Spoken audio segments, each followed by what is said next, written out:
Heavy metal, are you sure? और साथ में लेड भी है?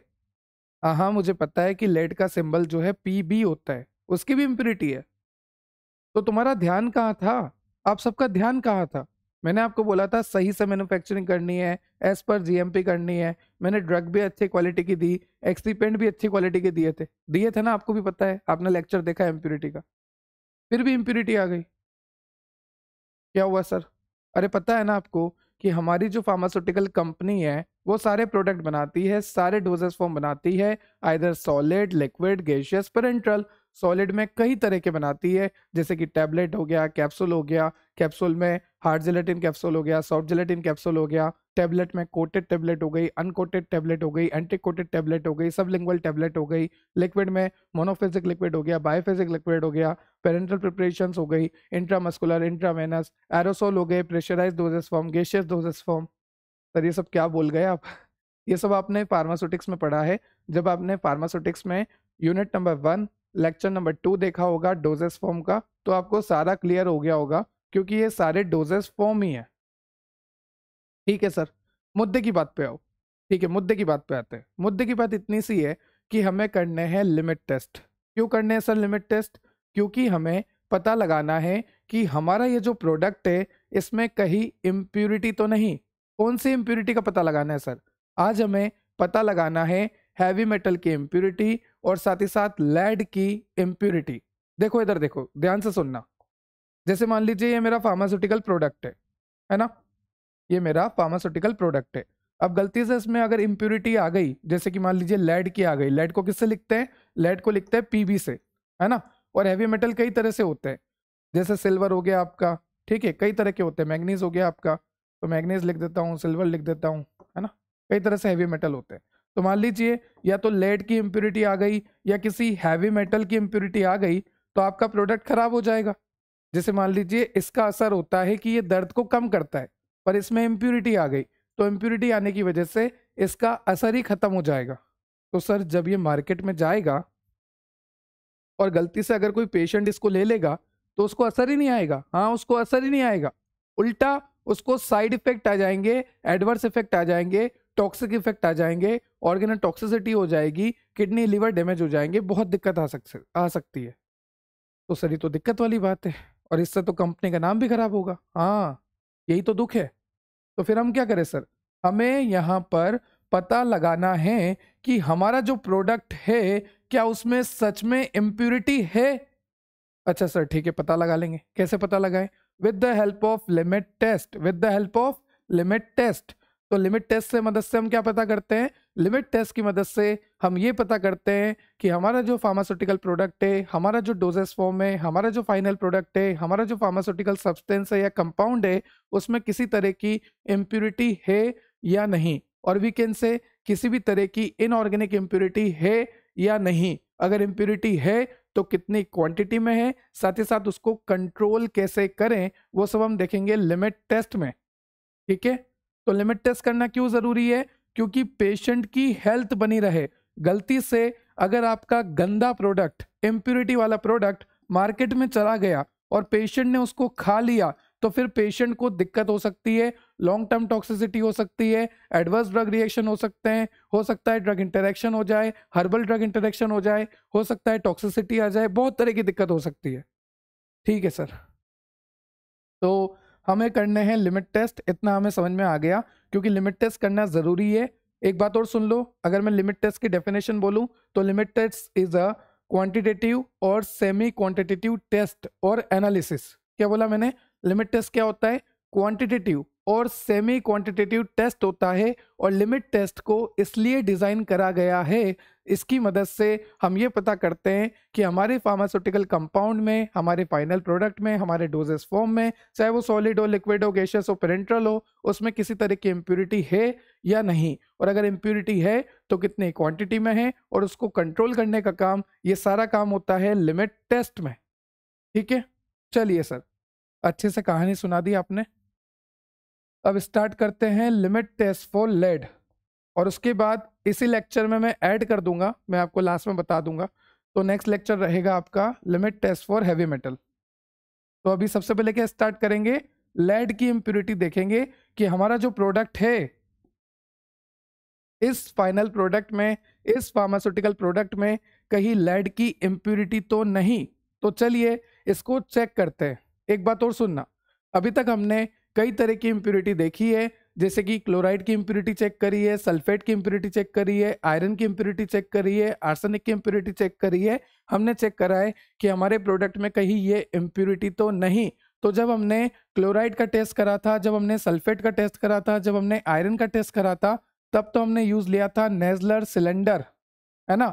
स्टैंडर्ड सॉल्यूशन, टेस्ट सॉल्यूशन तो हर किसी में बनाना है, पर यहाँ पर क्लोराइड, सल्फेट और आयरन के केस में हमने यूज लिया था नेजलर सिलेंडर। और वहीं अगर मैं बात करूं आर्सेनिक के केस में, तो यहाँ पर हमने यूज लिया था गुडजेट अपरेटस।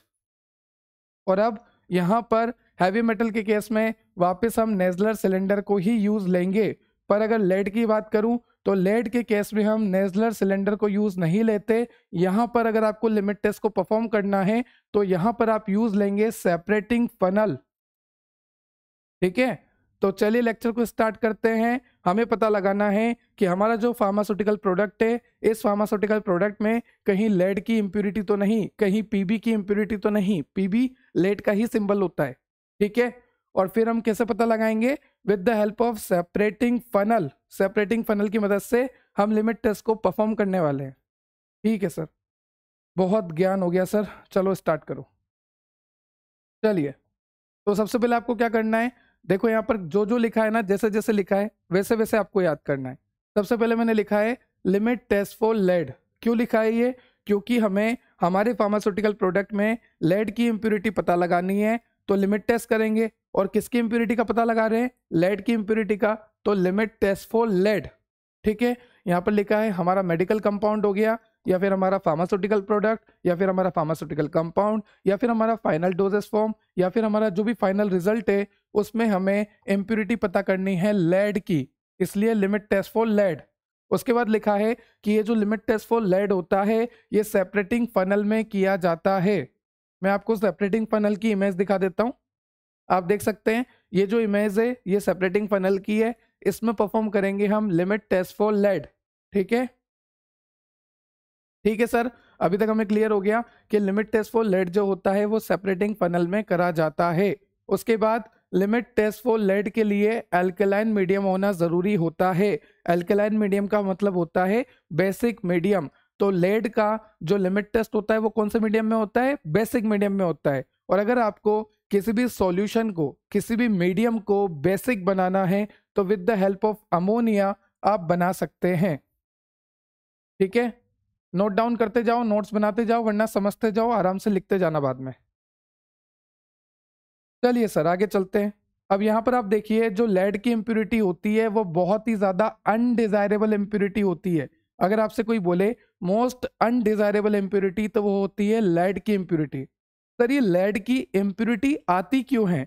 हमारा जो डोजेस फॉर्म है इसमें लेड कैसे आता है? ये लेड आया है, पीबी आया है, तो क्यों आया है, कैसे आया, कहां से आया, है ना। हम पता तो कर लेंगे है या नहीं, पर आ कहां कहां से सकता है, क्या क्या चांसेस है इसके आने के।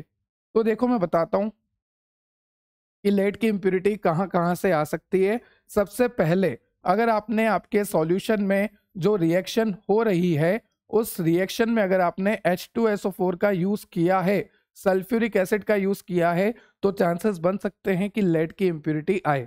ध्यान से सुनना, आपकी जो भी रिएक्शन हो रही है, आपका जो भी सॉल्यूशन बन रहा है, अगर उस सॉल्यूशन में, उस रिएक्शन में H2SO4 का यूज हो रहा है या H2SO4 के साथ रिएक्शन हो रही है, तो चांसेस हो सकते हैं कि लेड की इम्प्योरिटी आए। दूसरा है कि जैसे मान लीजिए, लेड लाइन है। लेड लाइन सर वो वाला लेड लाइन? अरे नहीं नहीं, लेड लाइन, जो लेड है ना उसकी पाइप जा रही है, लाइन जा रही है, कोई लेड लाइन का अपरेटस है कोई, है ना। और यहाँ पर आप सॉल्यूशन डालोगे तो हो सकता है कि यहाँ से लेड रिलीज होके इस सॉल्यूशन में आ जाए। तो इसकी वजह से भी क्या होता है, लेड की इम्प्योरिटी आ सकती है, क्योंकि आपने किसी लेड के अपरेटस में ही आपके ड्रग को रख दिया, आपके एक्सिपेंट को रख दिया, आपके फॉर्मुलेशन को रख दिया, आपने सॉल्यूशन को रख दिया। तो होगा क्या कि लेड का अपरेटस है तो हो सकता है उसमें से लेड लीकेज हो जाए और वो लेड लीक होकर कहाँ आ जाए, आपके प्रोडक्ट में आ जाए। तो पहला क्या है, H2SO4 का यूज करने पे, दूसरा क्या है, लेड का अपरेटस यूज करने पे, तीसरा है ग्लास बोतल use for storage of chemical. जैसे मान लीजिए ये ग्लास बोतल है, ग्लास बोतल है ना, और मान लीजिए इस ग्लास बोतल में आपने आपके केमिकल स्टोर करे, ये आपके केमिकल है। अब होगा क्या कि इस केमिकल के अंदर लेड आ जाता है। सर कैसे आएगा, ये जो ग्लास बोतल है इसमें से निकल कर, जैसे मान लीजिए ग्लास बोतल में लेड भी प्रेजेंट था, तो होगा क्या, जब केमिकल आप रखोगे ना अंदर आपके, तो वो लेड जो है ग्लास बोतल में से निकल कर केमिकल में आ जाता है। तो जो लेड होता है वो कहीं से भी आ सकता है, या तो आप H2SO4 का रिएक्शन में यूज कर रहे हो तो आ सकता है, लेड लाइन अपरेटस यूज कर रहे हो तो आ सकता है, ग्लास बोतल यूज कर रहे हो केमिकल को रखने में तो आ सकता है। तो हमने देखा लेड तो कहीं से भी आ सकता है, और हमने ये भी देखा कि ये जो लेड को टेस्ट करना है, लेड का जो लिमिट टेस्ट है, ये आपका बेसिक मीडियम में होगा, एल्कलाइन मीडियम में होगा, जहां पर अमोनिया जो है रिक्वायर्ड होगा। और ये जो लेड का लिमिट टेस्ट होता है ये सेपरेटिंग फनल में किया जाता है। ठीक है, अब देखिए यहाँ पर लिखा है the limit test for lead is perform in alkaline solution. मैंने आपको पहले ही बोल दिया कि बेसिक मीडियम में होता है, और बेसिक मीडियम को बेसिक बनाएगा कौन, अमोनिया का सॉल्यूशन। ठीक है, अब ध्यान से सुनना, यहाँ पर क्या होता है, लिमिट टेस्ट फॉर लेड का प्रिंसिपल बताता हूँ, प्रिंसिपल कि यहाँ पर होता क्या है। देखो ध्यान से, जैसे मान लीजिए लेड है आपका, लेड की इम्प्योरिटी है Pb+2, है ना, इसके साथ रिएक्ट करता है डायथायाजोन। क्या रिएक्ट करता है, dithizone, in the presence of alkaline medium. Basic medium है, एल्कलाइन मीडियम है, जहां पर लेड की इम्प्योरिटी रिएक्ट कर रही है डायथायाजोन से। और जब ये दोनों रिएक्ट करेंगे तो लेड प्लस डायथायाजोन, तो लिख दो लेड डायथायाजोन कॉम्प्लेक्स, बस कॉम्प्लेक्स नाम लिख देना, बाकी सब कुछ सेम है, लेड का लेड, डायथायाजोन का डायथायाजोन, कॉम्प्लेक्स का कॉम्प्लेक्स। तो आपने देखा कि जब लेड की इंप्योरिटी डायथायाजोन से रिएक्ट करती है इन the presence of basic medium, in the presence of alkaline solution, तो आपको देती है लेड डायथायाजोन कॉम्प्लेक्स, जो कि रेड कलर का होता है। तो जो भी कॉम्प्लेक्स आपका फाइनल बनेगा वो कौन सा कलर का बनेगा, रेड कलर का बनेगा। ठीक है, ये यहां पर लिखा है देखो रेड कलर का। ठीक है, चलिए सर, ठीक है। अब एक बात और ध्यान से सुन लेना, आप कंफ्यूज ना हो इसलिए बता रहा हूं कि यहाँ पर मैंने लेड की रिएक्शन डायथायाजोन से कराई है ना, पर यहाँ पर मैंने नाम लिखा है डाइफिनाइल थायोकार्बाजोन। तो डाइफिनाइल थायोकार्बाजोन का ही दूसरा नाम है डाइथायाजोन। तो सिंपल है, लेड प्लस डाइथायाजोन, लेड डाइथायाजोन कॉम्प्लेक्स, जो कि रेड कलर का होता है इन the presence of basic medium, ये रिएक्शन होती है। ये इसका प्रिंसिपल है लिमिट टेस्ट ऑफ लेड का। अभी सब बताता हूँ कैसे क्या होता है। अब देखिए, वो जो रिएक्शन हो रही थी ना, कि ये जो लेड होता है, लेड की जो इम्प्योरिटी होती है, ये डायथायाजोन से रिएक्ट करता है इन the presence of alkaline solution. इस रिएक्शन को यहाँ पर ओपन करके लिखा है। आप देख सकते हैं लेड का सिंबल क्या होता है, Pb, और इसकी वैलेंसी कितनी होती है, +2। उसके बाद डायथायाजोन की ये स्ट्रक्चर होती है, बहुत ही सिंपल स्ट्रक्चर है, ध्यान से देखना। मेरा नाम है शुभम, है ना, तो S लिख देना, फिर लिख देना C, ST SC कास्ट होती वैसे याद रख लो, SC लिख लिया, है ना। और मेरे और सी के बीच में डबल बॉन्ड है, अच्छा रिश्ता है, गहरा रिश्ता है। ठीक है, तो ये कोई भी लड़की का नाम दे दो यार, है ना। और ये एस मतलब मैं, और यहाँ पर डबल बॉन्ड है, हमारा रिश्ता बहुत अच्छा है। ठीक है, अभी देखिए यहाँ पर ऐसे याद रखिए, नेशनल हाईवे, नेशनल हाईवे कैसे याद रखोगे, नेशनल हाईवे, नेशनल हाईवे। ठीक है सर, और उसके बाद एक बेंजीन मतलब कि एक फिनाइल रिंग जोड़ देना, बात खत्म, ये फिनाइल रिंग जोड़ दी। सर नीचे वाला कैसे याद रखें, आप चाहो तो सेम लिख सकते हो, national highway, national highway C6H5। आप चाहो तो इस तरह से भी लिख सकते हो, ऊपर भी सेम नीचे भी सेम। बस मैंने यहाँ क्या फर्क कर रखा है कि यहाँ पर हाइड्रोजन हटा रखे, तो जब हाइड्रोजन हटेंगे तो डबल बॉन्ड आ जाएगा, तो आप देख सकते हैं डबल बॉन्ड लगा रखा है। पर अगर मैं इसको डबल बॉन्ड को तोड़ के लिखूं तो इस तरह से भी लिख सकते हैं, तो आप इस तरह से भी लिख सकते हो। स्ट्रक्चर आसान है ना, कुछ भी नहीं है। शुभम है, शुभम के साथ आप जो भी नाम बनाना चाहो बना लो, चेतन बना लो, हमारा रिश्ता बहुत अच्छा है दोस्ती का, है ना। लड़की का नाम मत बनाओ, लड़के का बना लो। चेतन है तो शुभम और चेतन में रिश्ता बहुत अच्छा है, डबल बॉन्ड है। और उसके बाद आप देख सकते हैं national highway, national highway phenyl, और national highway, national highway phenyl ring, बात खत्म। ठीक है, बस इतना याद रखना कि यहाँ पर 2 मॉलिक्यूल यूज ले रहे हैं इसके। ठीक है, तो हमारा जो लेड की इम्प्योरिटी है वो रिएक्ट कर रही है डायथायाजोन से। अब डायथायाजोन का जो खुद का कलर होता है वो होता है ग्रीन कलर। कौन सा कलर होता है, ग्रीन कलर। और मैंने आपको बोला कि लेड की रिएक्शन डायथाइजोन से होगी इन the presence of alkaline medium in the presence of basic medium, और बेसिक मीडियम को बेसिक बनाएगा कौन? अमोनिया। तो आप देख सकते हैं अमोनिया लिखा है, ठीक है। उसके बाद ये बहुत ईजी है, देखो क्या हुआ है, ध्यान से देखना। ये जो पीबी है ना, इस पीबी को मैंने सेंटर में लिख दिया, ठीक है। अब उसके बाद कुछ भी नहीं करा, ये दो मॉलिक्यूल है ना, तो इन दोनों को जोड़ दिया। आप देखना ध्यान से, आप समझोगे तो आपको बहुत ईजी लगेगा। आप देखो ये पीबी है, पीबी के साथ ये वाला जोड़ते पहले, NH NH C6H5 वाला, ठीक है, ऊपर वाला। तो आप देख सकते हैं NH है ना, और C6H5 है, CS है, ये देखो आप CS है, NH है, C6H5 है, सारा सब कुछ सेम जुड़ा हुआ है। क्लियर है? तो इस तरह से आपको जोड़ना है, मतलब यहाँ पर दो मोलिक्यूल है। एक सेकंड में इसको रफ करके आपको अच्छे से बताता हूँ। ऐसे कोई टेंशन वाली बात नहीं है इसमें, बहुत इजी रिएक्शन है। ये पीबी को पीबी में बीच में लिख दिया, ये जो पीबी था आपका सेंटर मेटल एटम है, इसको बीच में लिख दिया। अब ये जो है ना SC NH NH C6H5 N double bond N C6H5, तो आप देख सकते हैं, ये देखिए SC N double bond N NN NN C6H5, ठीक है, सब कुछ लिखा हुआ है 6H5। ये पूरा एक स्ट्रक्चर इधर बना रखा है, ठीक है, ये पूरा वाला, ये पूरा जो है उसको यहाँ पे ये इस तरह से बना रखा है। उसके बाद मैंने बोला दूसरा मॉलिक्यूल है, मतलब दो मॉलिक्यूल है, तो एक और मॉलिक्यूल उठाओ और इधर रख दो, मतलब एक को इधर रख दो, एक को इधर रख दो, दो मॉलिक्यूल है, एक एक दोनों तरफ रख दो, बस इतना सा करना है, ठीक है। अब देखिए ध्यान से सुनना, मैंने आपको क्या बोला था पहले? मैंने आपको ये बोला था कि यहाँ पर जब रिएक्शन होगी लेड की डायथायाजोन के साथ इन the presence of alkaline medium in the presence of basic medium in the presence of ammonia, तो मिलेगा लेड डायथायाजोन कॉम्प्लेक्स, जो कि रेड कलर का होगा। यही बोला था ना, रेड कलर का ही बोला था ना। अब आप देखिए यहाँ पर मैंने लिखा है वॉयलेट कलर। अब लड़ो मुझसे कि सर ये वॉयलेट कलर क्यों लिखा, आपने तो बोला था रेड कलर आएगा।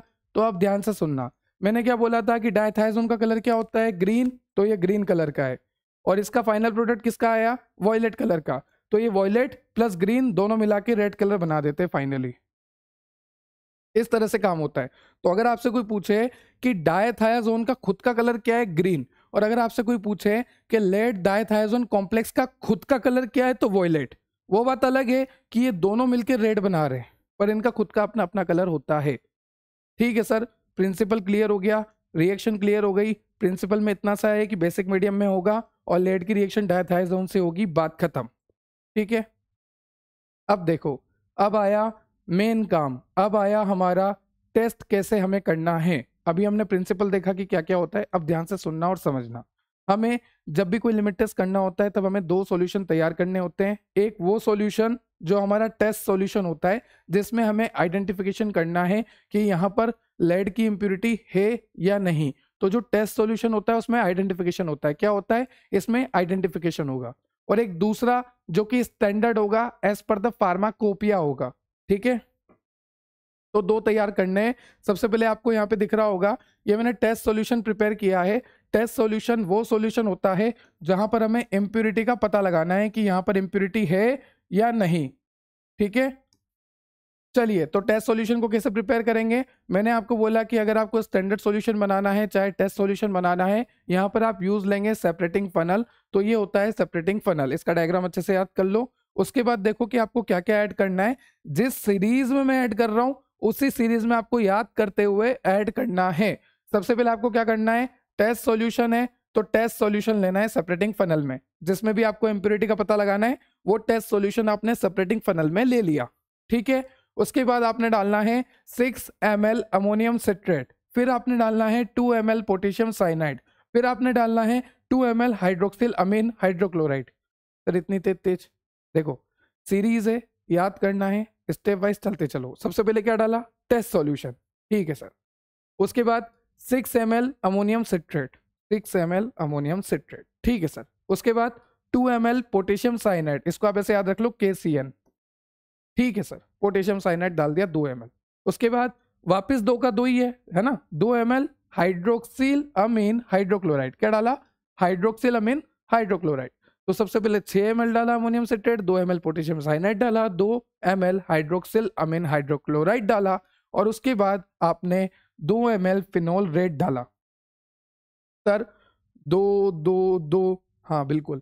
तो ऐसे याद रखना, पहले तो 6 ml डालना है, फिर इसको 3 पार्ट में डिवाइड करना है, 2 2 2। तो याद करने में आसानी होगी, भूलोगे नहीं कि 6 ml अमोनियम सिट्रेट था, 2 ml पोटेशियम साइनाइड था, 2 ml हाइड्रोक्सिल अमीन था, 2 ml फिनोल रेड था। उसके बाद आपको क्या करना है, आपको इस सॉल्यूशन को एल्कलाइन करना है। क्यों सर, एल्कलाइन क्यों करे? क्योंकि मैंने आपको बताया था कि लेड की इम्प्योरिटी अगर होगी तो वो डायथाइजोन के साथ तभी रिएक्ट करेगी जब एल्कलाइन मीडियम होगा, बेसिक मीडियम होगा। तो अमोनिया से हमने एल्कलाइन मीडियम बनाना है। ठीक है, क्लियर हो गया यहाँ तक? उसके बाद हमें क्या करना है, extract with 5 ml dithizone until become green. हमें यहाँ पे क्या करना है, एक्सट्रैक्ट करना है, एक्सट्रैक्शन की प्रोसेस करनी है। और जब तक वो करनी है तब तक कि कलर ग्रीन ना आ जाए, क्योंकि मैंने आपको बोला है इधर आप देख सकते हैं कि ये ग्रीन कलर का होता है ना। तो तब तक डाले जाओ तब तक कि ग्रीन कलर ना आ जाए। 5 ml डालना है। फिर आपने क्या करना है, 30 ml HNO3 डालना है। ठीक है, उसके बाद शेक करना है, इसको शेक करना है। कितनी देर के लिए, 30 मिनट के लिए। ठीक है सर, 30 ml HNO3 डालेंगे और 30 मिनट के लिए शेक करेंगे। हाँ ठीक है, उसके बाद यहां से आपको डिस्कार्ड करनी है डायथाइजोन की लेयर। देखो डिस्कार्ड का मतलब क्या होता है, जैसे मान लीजिए लेयर बन गई, अब यहाँ से आपने इसको हटाया और यहाँ से इसको निकाल लिया, तो मतलब डिस्कार्ड वगैरह करना होता है। किसकी लेयर को, जो डायथाइजोन है ना उसकी लेयर को डिस्कार्ड करना है। उसके बाद अब ये एसिडिक सॉल्यूशन क्यों बोला गया यहाँ पे, क्योंकि अभी तो बेसिक बोल रहे थे हम तो बोल रहे थे बेसिक मीडियम चाहिए, फिर ये एसिडिक वर्ड क्यों आया? ये एसिडिक वर्ड इसलिए आया क्योंकि यहाँ पर आपने HNO3 डाला और ये HNO3 एसिडिक हो गया, एसिडिक हो गया, इसलिए अब एसिडिक बोल रहे हैं कि now to this acidic solution add 5 ml dithizone. अब यहाँ पर हमें 5 ml डायथाइजोन वापस डालना है और उसके बाद हमें 4 ml अमोनियम साइनाइड डालना है। सर कितना सारा है, हाँ भाई है, याद हो जाएगा ना, फिर यूं कर लोगे, मैं हूं ना मैं करा दूंगा। फिर लास्ट में शेक करना है 30 मिनट और ऑब्जर्व करना है कलर को। सर याद करवाओ, चलो ठीक है आ जाओ। सबसे पहले क्या लिया, टेस्ट सॉल्यूशन लिया सेपरेटिंग फनल में। हाँ सर कोई दिक्कत नहीं है, हम क्या कर रहे हैं, टेस्ट सॉल्यूशन बना रहे हैं तो टेस्ट सॉल्यूशन ही तो लेंगे सेपरेटिंग फनल में।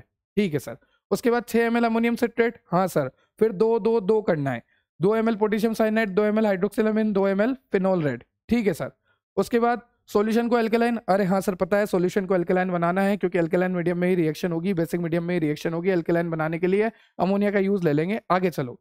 उसके बाद एक्सट्रैक्ट करना है 5 ml डायथाइजोन। अरे हाँ सर, क्योंकि डायथाइजोन का कलर होता है ग्रीन और तब तक एक्सट्रैक्शन की प्रोसेस करनी है जब तक कलर ग्रीन नहीं आ जाए, याद है सर? ठीक है, अब मैंने आपको बोला था एसिडिक भी हो रहा है, तो एसिडिक किसकी वजह से हो रहा है? सर कुछ तो डाला था आपने, HNO3 डाला था। हाँ हाँ, तो एड 30 ml HNO3। ठीक है सर, 30 ml HNO3 डाला।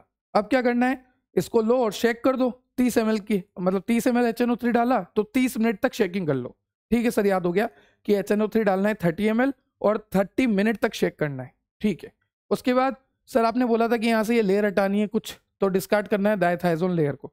ठीक है, अब मैंने यहाँ पे HNO3 डाला तो ये मीडियम कैसा हो गया, एसिडिक हो गया है ना। अब इसमें आपको क्या डालना है, वापस 5 ml डायथाइजोन सॉल्यूशन। ये देखो 5 ml डायथाइजोन, 5 ml डायथाइजोन, सेम है, कुछ नहीं करा।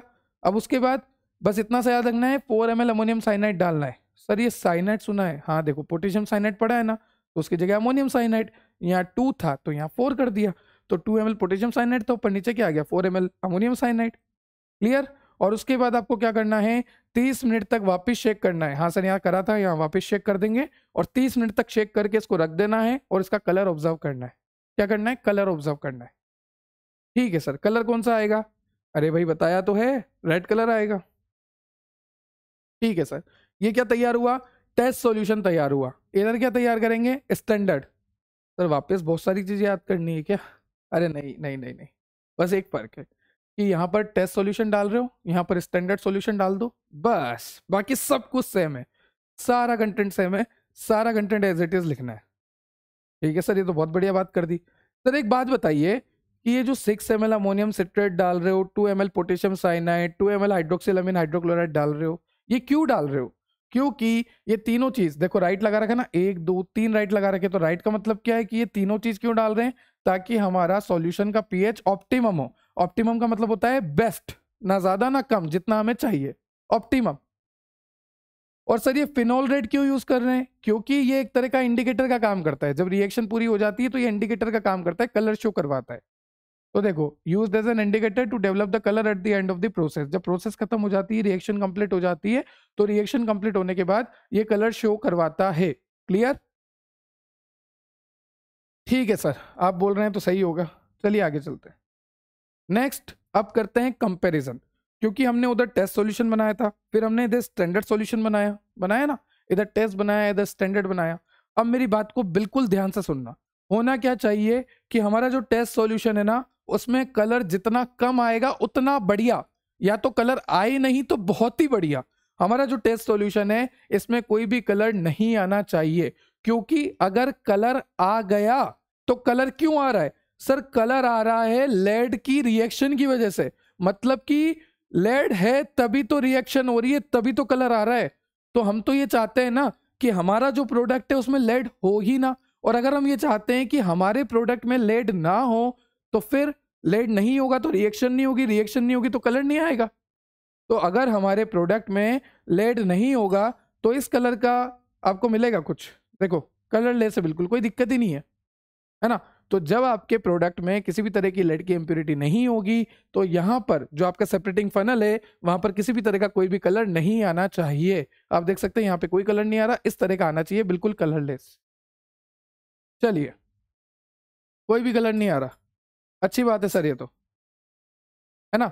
और अगर मान लीजिए कलर आ जाता तो, अरे कलर आ जाता और रेड कलर आ जाता और स्टैंडर्ड से भी ज्यादा गाढ़ा कलर आ जाता, एकदम डार्क कलर आ जाता, तो ये टेस्ट फेल है। क्यों? क्योंकि यहाँ पर इम्प्योरिटी है फिर। पर हमने देखा कलर नहीं आया तो हम जीत गए, हमारे प्रोडक्ट में कोई भी इम्प्योरिटी नहीं है, हम बच गए, है ना। सर ज्यादा खुश मत हो, अभी तो एक और लिमिट टेस्ट करना बाकी है हैवी मेटल का, क्या पता उसमें कलर आ जाए। अरे शुभ शुभ बोलो यार, क्यों इम्प्योरिटी चाहते हो। चलो, तो ये था आपका टेस्ट जहां पर हमने लास्ट में क्या करा, स्टैंडर्ड से कंपेयर कर लिया। अगर हमारे कलर ज्यादा है टेस्ट में, अगर मान लीजिए टेस्ट सॉल्यूशन में कलर आया, कलर आया साथ ही साथ स्टैंडर्ड से भी ज्यादा कलर आया, कलर कौन सा आ रहा है, रेड कलर, तो अगर हमारे टेस्ट सॉल्यूशन में ज्यादा कलर आ रहा है मतलब हमारा टेस्ट फेल है, मतलब इम्प्योरिटी है। और अगर हमारे टेस्ट सॉल्यूशन में कलर नहीं आ रहा है या बहुत कम आ रहा है एज कंपेयर टू स्टैंडर्ड, तो हमारा टेस्ट जो है पास है, यहाँ पर टेस्ट पास है, यहाँ पर किसी भी तरह की इम्प्योरिटी नहीं है। तो ये था आपका लिमिट टेस्ट फॉर लेड, जहां पर हमने देखा कि किस तरह से आप तैयार करोगे टेस्ट सॉल्यूशन को, स्टैंडर्ड सॉल्यूशन को, रिएक्शन किस तरह से होती है, इसका प्रिंसिपल क्या है, इसके बेसिक इंट्रोडक्शन हमने देखा, लिमिट टेस्ट होता क्या है वो हमने देखा। आई होप आपको लेक्चर क्लियर हुआ होगा। अगर आपको लेक्चर से रिलेटेड कोई भी डाउट है तो आप कमेंट सेक्शन में कमेंट कर सकते हैं। ये नोट्स आपको www.depthofbiology.com वेबसाइट पर मिल जाएंगे। चलिए आ जाइए नेक्स्ट लेक्चर में, हैवी मेटल के लेक्चर में, जहां पर हम देखते हैं हैवी मेटल्स की इम्प्योरिटी। आ जाइए।